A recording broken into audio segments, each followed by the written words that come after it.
Where am I at? I'm way over there. Okay. All right, you guys. If I said, what is the x component of that? You would say, don't you see that's the shadow? That's the length of the shadow that casts. So we've used the word component already. But now I can say more generally. So normally we consider it in terms of related to the x-axis, the y-axis, and now the z-axis. But now I can say, what's the component of that along this vector? Well, I would draw something perpendicular. I made it very difficult for myself, didn't I? Yeah, good job, Jeff. Obviously, if they're at 90-degree angles, will there be a shadow? No. I like it. So I would say something like that would be the component, that length would be the component of this vector on that vector. So we've already used the terminology. We just always were talking about the x-axis, the y-axis, because that's the easy one to do. But now we can do any vectors compared to each other, not just axes vectors, not just ijk. All right, let me let that sink in for a bit. Yes, sir. So would it be fair to say that the projection, like in that case, the one that you just drew, that projection represents is how far along the other vector it goes? Like what does that projection represent? Any vector you can break up into what? X components and Y components. So now what I want you to realize is we've gone past that. I can break up any vector into components that go along any other vector and components that are perpendicular to that other vector. Can't you already do that though? Not before the stuff we've just learned. If you could, you got to show them without using anything we learned already. Okay. Yes? So that was M and N, that would be written as the projection of what? Well, wait a second. The one you just drew. Sorry. So if this was M, and this was N, Yeah. so what is this? This is on what? What is that on? N. So the projection on N, of M, right? So the projection of M on N. You see how that's on N? Do you see that? So whatever it's on is the one that's underneath, because M is on N. Don't take that too far. Okay, thank you. All right, how's that going? So that's good. It's the symbol we use and how to read it is huge. It's obviously important. Okay.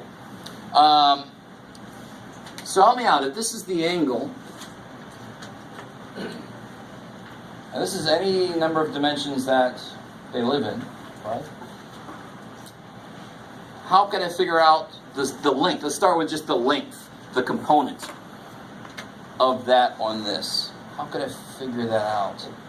We do the backwards of, kind of work it the other way of that cosine theta formula.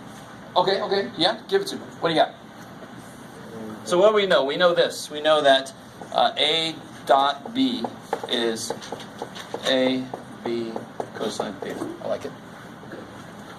Sure. I was going to do that, I just don't know how to convert it. I'm with you. So you think the magnitude of A is cosine theta? Say again. Magnitude of A is cosine theta? Yeah, so let's look at this. I mean, what would this, just looking at it, what would it be? And we're going to try to, we actually have to do this kind of backwards. So we can just look at this and tell, what would the component be? So this is B. But what's this piece? Well, that's easy enough. I know exactly what that is, don't I? How long is this side of the triangle? Let me draw the triangle again. But just look at this. Theta, A. So what's this? Component of it. This is true, but what is it? A dot B divided by the norm of B. Let's get there. But let's do it more directly first, and then I'll eventually get there. I like the way you think. Isn't it? What is it? Just go back to trig. Straight up trig. I think this is what you're saying. We're catching up to whoever said this. It's the length of a cosine. I like it. All right, so those of you who said that, caught up to you. I knew I would. But now you've got an interesting point. If A dot B is this, what do I do to this to make it become that? I just divide this by... So, to the other side. Yeah, so now I've got a general formula for the component the length of the projection, the component of one vector that lies in the direction of the other vector. I've got a general formula for it. So now I know. We sort of did something a little weird. Directly just looking at the picture, it's this. Why is this not the best way to define it? Because is it always easy to find that angle? So I'd rather define it more generally. A dot B, however you can get it. If I can get that in there, there's other ways to get that, right? I don't need the angle. Okay, maybe. So I know that's the answer. That's the answer, period, from this triangle, right? That's the answer. But how do I relate it to this? Divide that by the length of B, and I've got it. So you guys see that?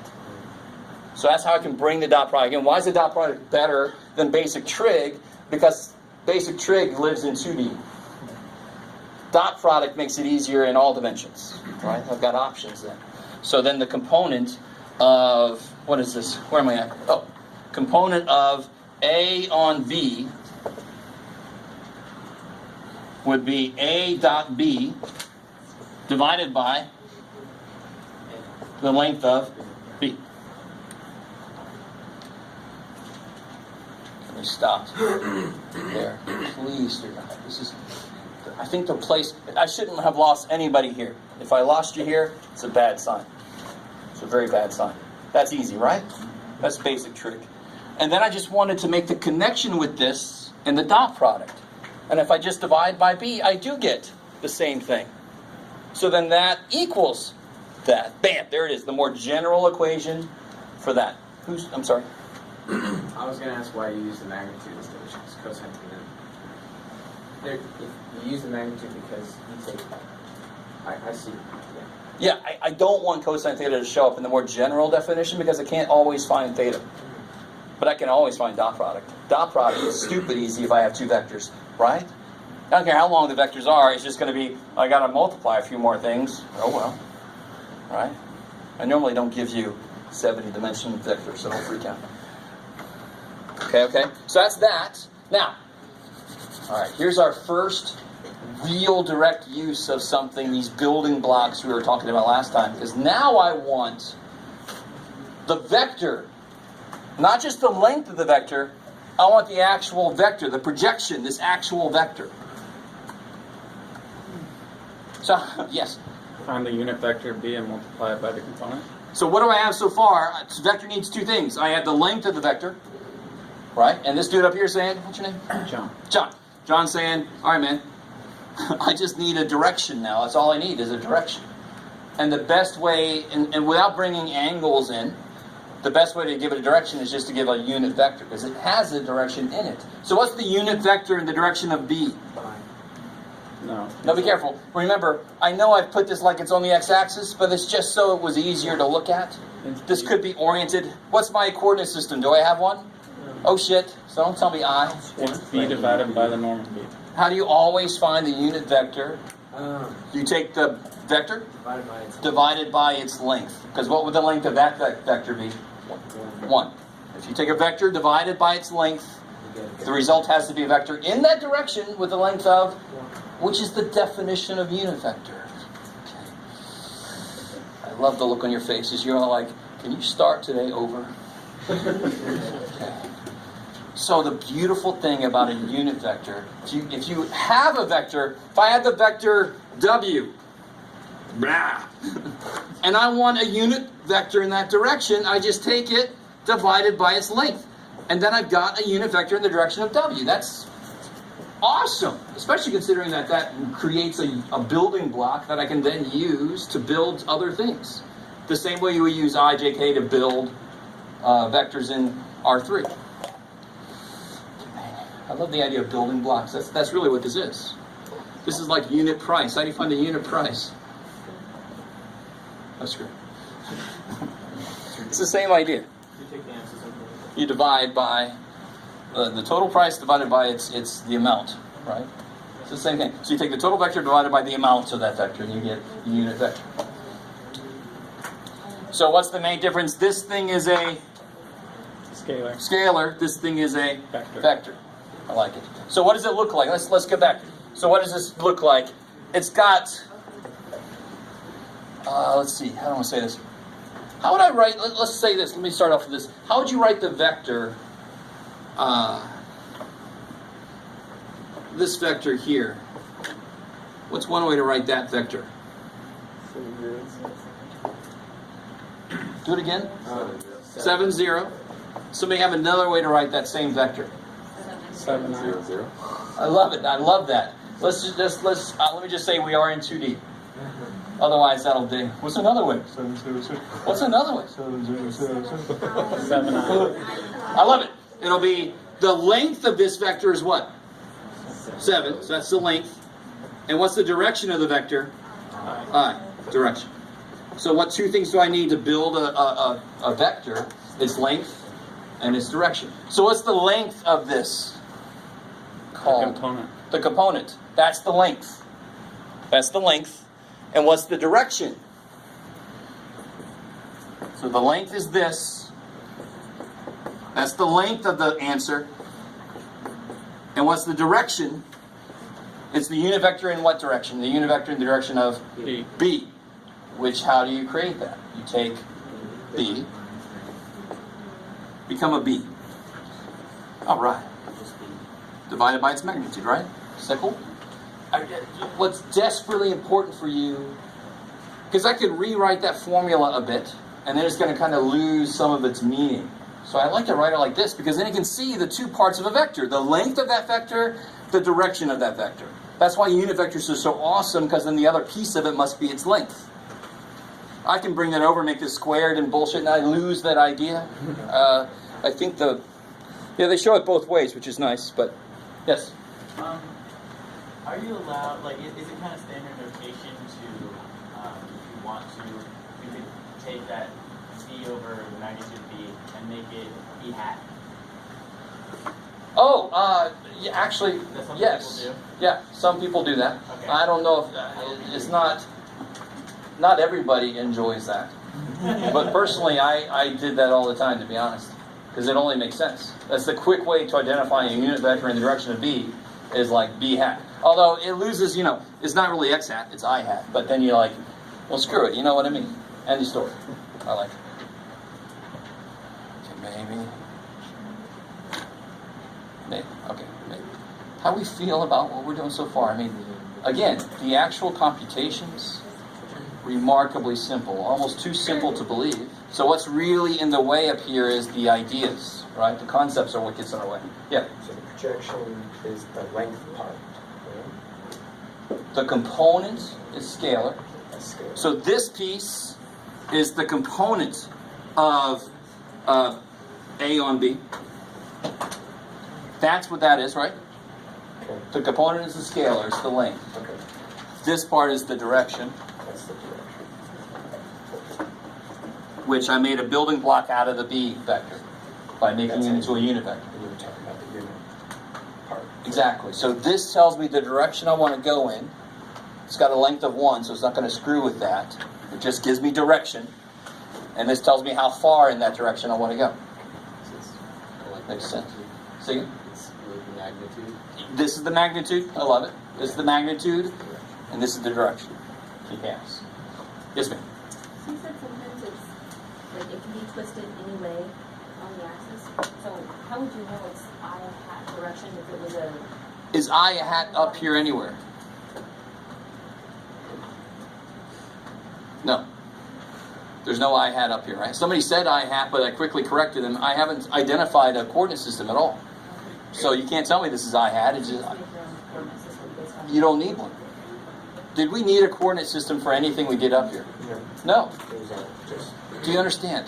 I said this earlier, but I think maybe this is the first time we've actually done a direct calculation that did not require a coordinate system. We're a little bit freaked out about that, and I don't blame you. Yes, Is sir. that because we've just always used a coordinate system? Yeah, we've to already calculate? started with the coordinate system and then going to work on it. Now this class is where you start to realize how much flexibility there really is. Yeah. So when you solve for that equation, right there, that you were finding out before, you were solving it based off of the origin, right? Give me a second. For the A times B over magnitude B. Are you meaning that I imply this is the origin? Right. No. Well, No. because you can't. How do you determine where it would be otherwise? Like where it's located? Because what I'm asking is because the direction will always come out to 1, right? For here, yes. Yeah. So, Okay.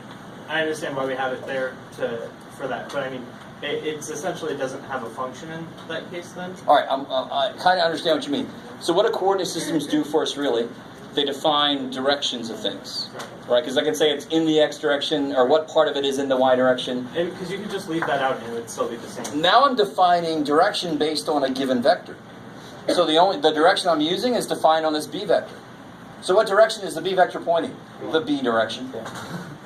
Which is So everything we just did would still be true if you just put a coordinate system right here and you made this the x-axis. It would simplify your calculations, but it would be the same exact thing.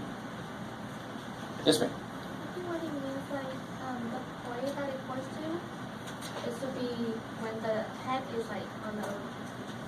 Yes, that's one way to think about it. A more general way to think about vectors is a vector contains information about how much to move in, so if this is the vector 4, 7, it wants me to move 4 in this component of A and 7 in this component of A, right?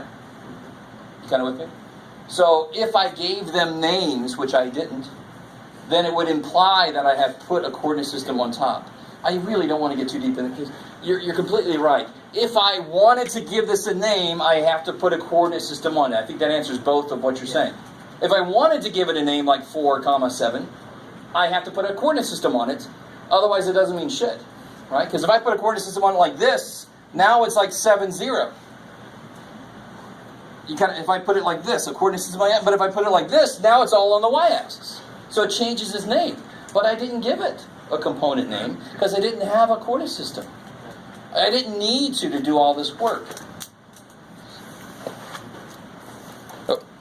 So please understand, it's not a huge deal right now. Don't think that it changes the game entirely. All the work we just did not require a coordinate system, but if you had one, you could use that to simplify some of what we did, for sure.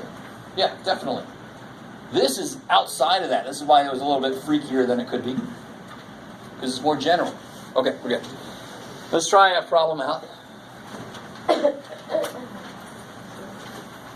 So let me give you...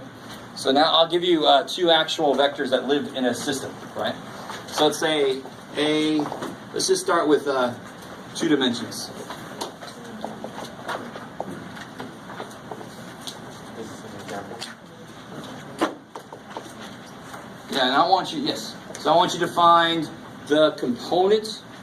Now be really careful about this. And real quick, before I ask you the question.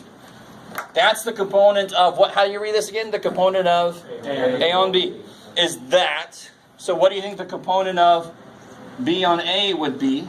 Yeah.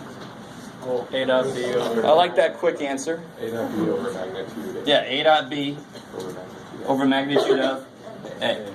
So what is on the bottom? What is the dot product over? What's the dot product sitting on? The vector that it's sitting on. That's a really cool way to remember that shit.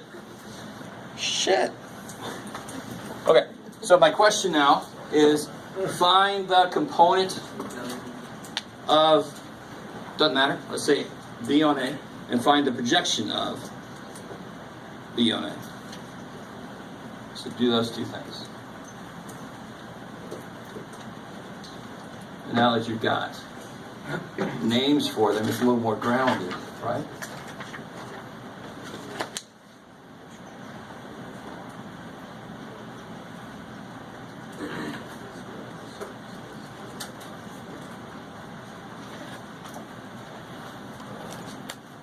What's this guy doing?